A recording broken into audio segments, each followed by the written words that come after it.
আজকে আলোচনা করব কল্যাণপুর প্রমোদনগর বিধানসভাটি হাড্ডাহাড্ডি লড়াই হতে চলেছে।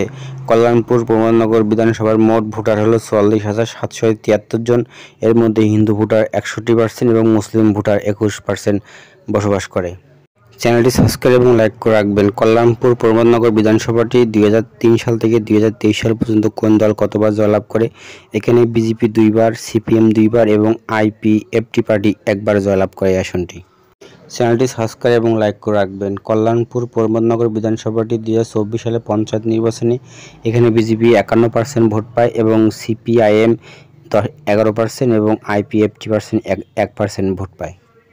২০১৮ সালে পঞ্চায়েত বিধানসভা নির্বাচনে এই আসনটি জয়লাভ করে বিজেপি পিনাকি দাস চৌধুরী। তিনি ভোট পান ২৫,৯৯৩ ভোট, 52% ভোট পান এবং সিপিএম মীনান্দ চন্দ্র দাস তিনি ভোট পান ১৭,১৫২ ভোট, ৪৪% ভোট পায়। কংগ্রেস ভোট পায় বিক্রম কিশোর সিংহ ৩৪৭ ভোট পান।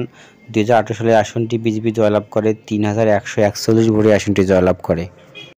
চ্যানেলটি সাবস্ক্রাইব এবং লাইক করে রাখবেন। তার পরবর্তী ২০২৩ সালে আসনটি পুনরায় জয়লাভ করে বিজেপি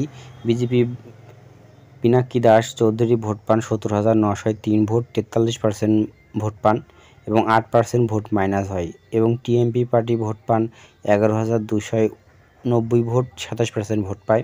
সিপিএম এখানে ভোট পায় মাত্র ১০,৯৮১ ভোট, ২৬% ভোট পায় এবং এই আসনটি ২০২৩ সালে বিজেপি জয়লাভ করে ৬,৬১৩ ভোটে। অর্থাৎ এই সামনে ২০২৮ সালে যে বিধানসভা নির্বাচন খুব হাড্ডাহাড্ডি লড়াই হতে চলেছে।